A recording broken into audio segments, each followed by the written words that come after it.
Welcome to Lathe and Loom.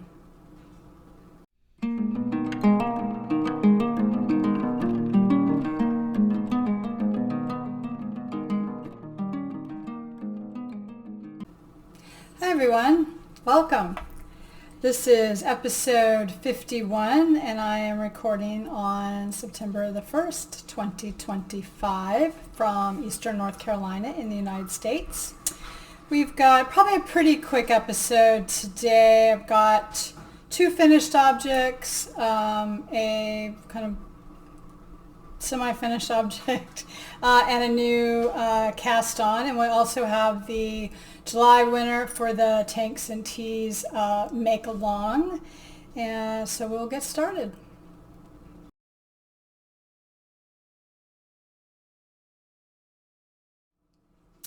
All right. Going right to finished objects, we have the Sabai Top No. 2. Let's see if I can stand up a little bit here. So I knit this with Viking Garn bamboo.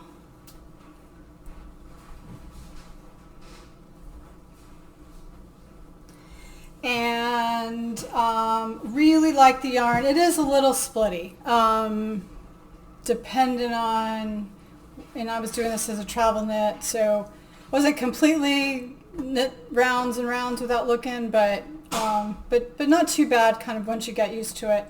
Got it in sticking out here. Everything's backwards. I do have a pretty wide strapped bra on, and it's got good bra coverage, and even here it's just a little bit, but it's a pretty high bra profile, I guess, if you will. So I really like it. The yarn is, and you can see in the camera right across my bust, hard to disguise where you change yarn, so you just got to be a little strategic. I tried to do that, but I think here is where we switched into knitting in the round or something, so couldn't do anything about that. But I think over time it'll wear in and be fine. So I'm really happy with that. Here's the pattern details. This is a pattern by Susanne Müller. I thought the way the pattern was written was very well done, very understandable, good size range. I think the fit is really, really nice.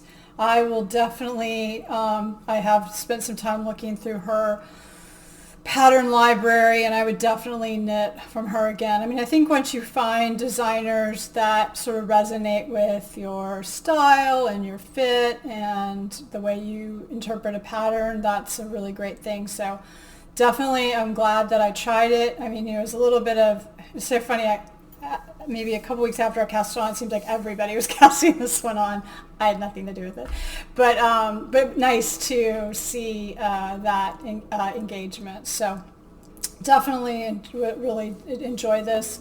I think this bamboo is going to be, and it's 50-50 wool bamboo, as I recollect. Should have brought the ball band. I know I've talked about it a few times, but 50-50 wool bamboo. And I think it's going to be a nice, I really like bamboo. I'm going to definitely be exploring that as a blend, going forward. So all of the details are in, and almost everything I've got, details are in my Ravelry project pages. So that information is here. And yeah. Encourage you to follow me over there as well. My second finished object was a kind of random pull out of hibernation. A couple weeks ago, just really was tired of knitting with summer yarn. I wanted to knit on some wool. And so I pulled out a long hibernating colorwork project. This is the Burra Cowl by Wallin. And I'm knitting it, or I knit it in Jameson and Smith that I got from the Woolly Thistle. And I think I got a couple of those baker's dozen grab bags at some point. So this is not the exact colors of the project that she did, but I sort of subbed in what I thought was my own. So I'll do a little close-up here for you. So the one thing, and this, so I think I mentioned this last time, I guess it was on like 2021 or something. It sat for a long time. You can see, here's where I did my Kitchener stitch or grafted the final, the two loops together. And you can see my gauge was tighter, when I cast on just a little bit. And this is, of course, not ColorWorks. That's part of it. Look, no one's going to see it in the back of the project, so it's fine. I think I'll put a couple of photos in as well, but I think you got a lot of versatility under a coat. You can kind of pull it up. I'm not going to try to, I've got a chip clip in my hair. I'm not going to try. I think I could go double with it, a little bit tight. I love this look of it, kind of cozy hoodie type thing. I think you could probably fold it down in half. I think there's a lot of wear for it.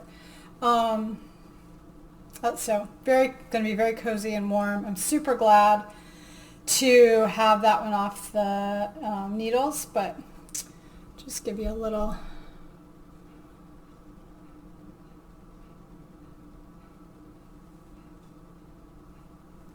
look at the color work. So it's 4 repeats. You can kind of see in there. I did change, I had it on maybe a 12-inch cable.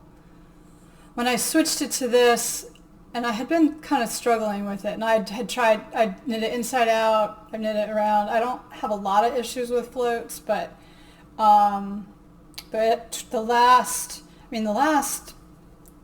like, I had 1 1/3 repeats maybe to do when I picked it back up, and it flew.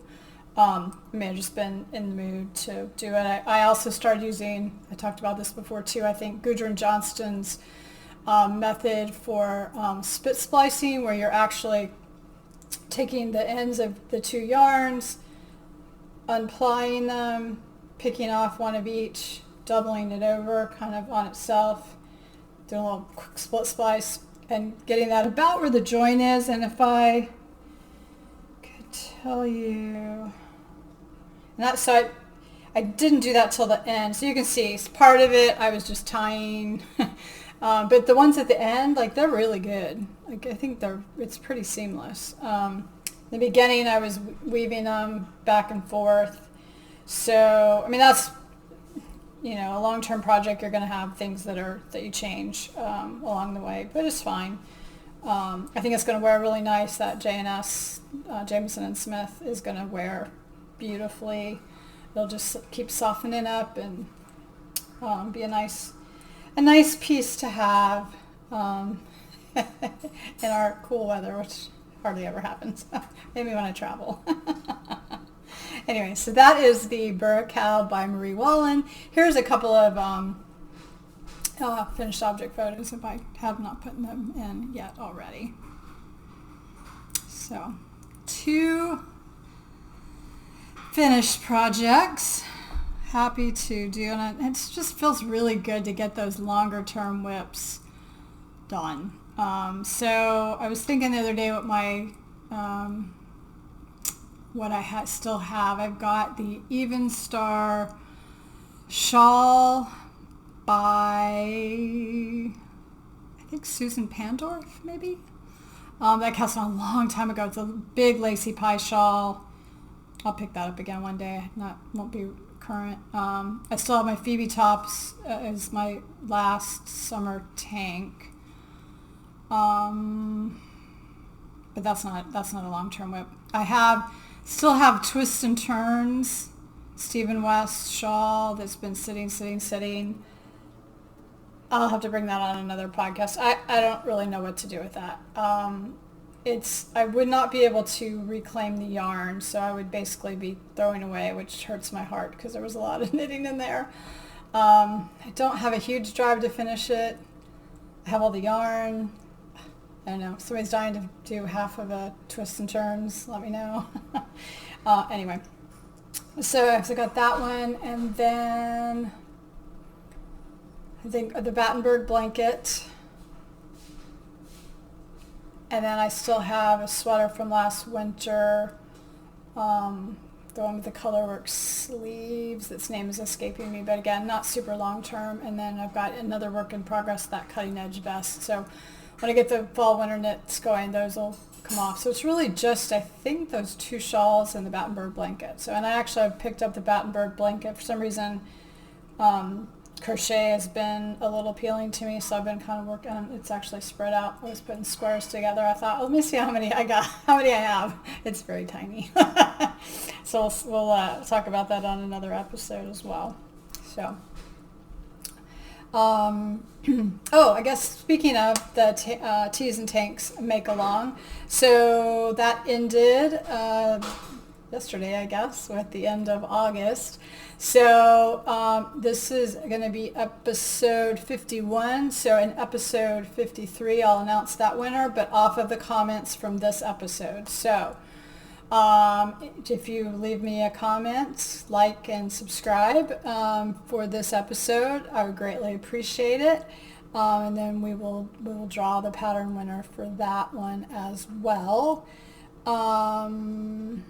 And the winner for July from the last episode was, and I'll put a photo, I never can do this right here, in here, is at CN Research. So I think this is a new subscriber for me, so appreciate you checking out the channel.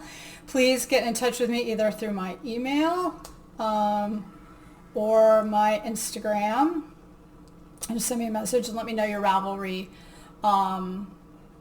project or your Ravelry username, because I believe you also said you were following me on Ravelry, and let me know which pattern you would like. So, and we will I will get that sent over to you. And I appreciate everyone's comments. We had pretty good engagement. I also appreciate we had a few people commenting in the community as well. So I appreciate that. And remember, in the community tab, you can post pictures of your finished objects. So I would love it if you would do that and get a little, let us see what you're working on. So it's even more of a two-sided conversation. But I really enjoy y'all's comments and reaching out in any of the various ways. I appreciate that so much.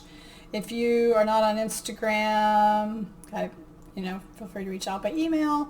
I'm not super good about, really it's not, I don't have a good place because I don't have a community on tab on Ravelry, but those two methods and the old-fashioned way is fine too.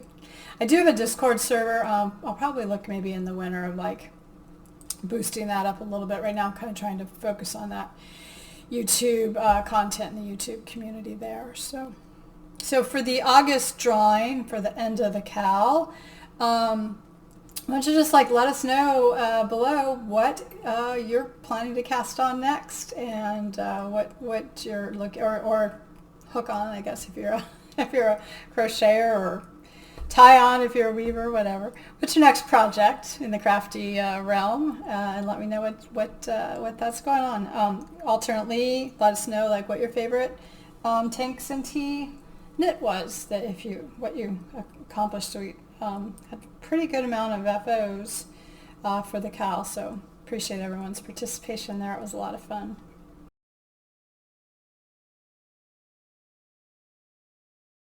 Next, I just have a little interim thing. You can see me flipping it around in my lap, but this is a couple of sock tubes, and so you can see here, I actually did the self-striping on this. And this is, I think in my last episode, I featured the adorable feet of my friend of mine, grandchildren, with the slippers she knit. And her grandson had asked her to knit him a pair of socks. So she had some worsted weight yarn.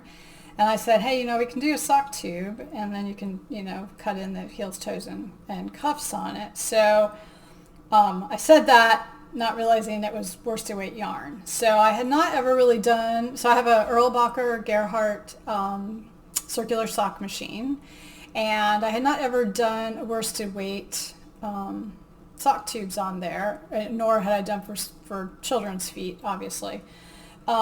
So I looked up a little bit, and what I ended up doing was using every other needle of my 72 cylinder. So if you're not familiar with a circular sock machine, you have good adjustability, but not in the same way you do hand knitting.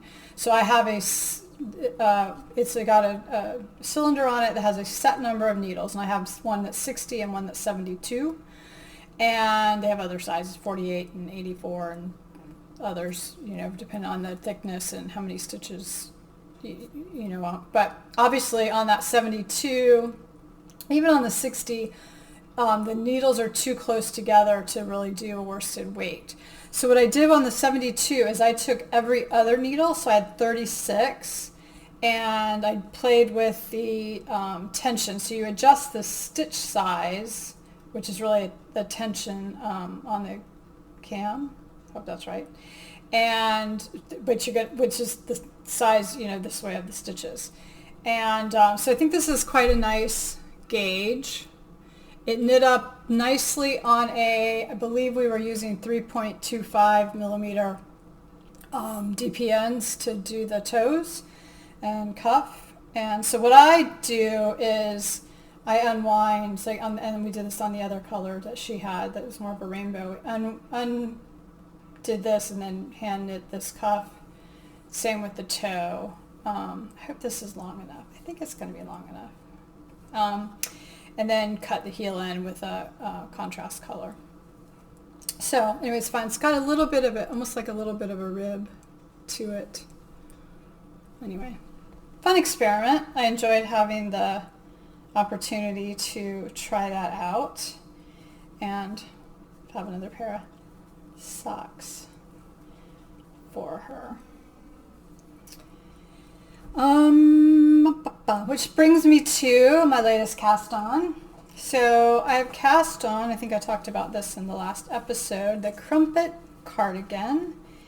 And this is a pattern by Park Williams. I am doing this also out of the Viking Garn bamboo. So which is the same as here, obviously. And this is the colorway 631. It's kind of the celery green. It always looks a little more yellow here than it actually is. It really is. This is truer than what you're seeing there. I did order this after I had ordered and started knitting on this, so it's a different colorway. So I'm trying to be a little conscious of that, although but to the eye, I'm not sure you notice. You might, actually in the sample. This is a lace cardigan. I'm knitting on US 7 4.5 millimeter. Trying to be better about doing my conversions there. It really makes more sense to do them in millimeters. I don't know why we learn them the other way, but it's funny when you do, right? So here is kind of where we're at. Maybe I can, I have, I'm trying to think how we started this. We knit the back panel and then picked up and knit one side and then the other side, and I've just joined in the round. So I don't think have enough play on here to even get one arm in. Let's see. A little bit. So you kind of get a sense here, and it will have it has a ribbed, then obviously long sleeves. It has a ribbed neck band, or neck band. What is that? Button band. Which it looks really good on other people's. I'm kind of questioning if that's what I want to do, but anyway. It is a 4-row repeat to the lace, so it took me a while to wrap my head around because they're kind of similar in rows. Now I can do it. I think the pickup, here's the pickup on the sleeve, like I think it looks really nice. Like it's very, very well done. The pattern's very well done. It has a good amount of direction, not over directed, not overly wordy, but not vague. So I'm not really, this is the first time I've knit from a Park Williams pattern, so I think Park and Knit is her company logo, handle, whatever. But yeah, so I think this will just be a nice, I made it to go with this top, obviously. I think it'll just be nice to have a little bit of a set. We are having a little bit of false fall here in North Carolina, but that will not last. It will be 90 whatever again in no time. So I'm making good progress on that. I find I can sit down and really knit on it, and then other times I'm like doing stuff in between. So we'll see how well I do getting that off the needles quickly. I would like to go ahead and finish up that. Need to really finish up my Phoebe top. And then I've got tons of knitting plans, as one always does, right? So I've actually been swatching. I'll talk about it in another episode, but I'm doing all of the guys this year. So my husband, our son, and my dad are all getting sweaters for, kind of did them as birthdays, but they'll get them when they get them kind of thing. But my son has chosen the traveler hoodie, which I'm going to actually try to do on the machine. My husband has chosen the old-fashioned, the cardigan by Maxim Cher. So I've swatched that a long time ago and just hadn't picked it up in the summer, so I've got to get going on that. And then my dad's I'm going to surprise, so Papa, if you're watching, you may stop watching now. Thank you. I will talk about this on another episode, but I am knitting, I believe, I'm working through the swatching. I'm trying hard to find the yarn to get a good gauge, but I'm knitting a 1961 Vogue pattern that is a classic V-neck cabled sweater. I'm trying now to, there's only 3 sizes, which is why getting the gauge is so important to make sure that I can get good sizing on it. So I found a fabric I really like with the recommended needle, but my gauge, like I lost 3/4 of an inch when the yarn plumped up. So I'll talk all about that on another one because I'm saving all the swatches and I think it's a really interesting discussion there. And then the other thing I've been doing this week is I finished my Suint fermentation. So I don't know how much I've talked about, but I got some wool from a farmer that posted up online. I didn't pay a whole lot for it. And it's a crossbreeds that that had a lot of Teeswater in it, so kind of long, silky staples. I had to toss quite a bit of one color of it, but the other had some white and then some brown. The other is quite nice. But I have been wanting to try this Suint Ferment method of scouring, if you will. So you're really using a cold water soak and you're letting it ferment from the suint in the fleece. And so it was really interesting. It was, I think, very successful. So I'm going to do I've been filming that as I go. So I am going to do a whole video, probably will come out the following week between this episode and the next one, to just kind of show you what that was all about. Found it to be fascinating and well worth the time. So a little teaser of something to come. And with that, I will wish you happy knitting, spinning, dyeing, and weaving. Thanks, y'all.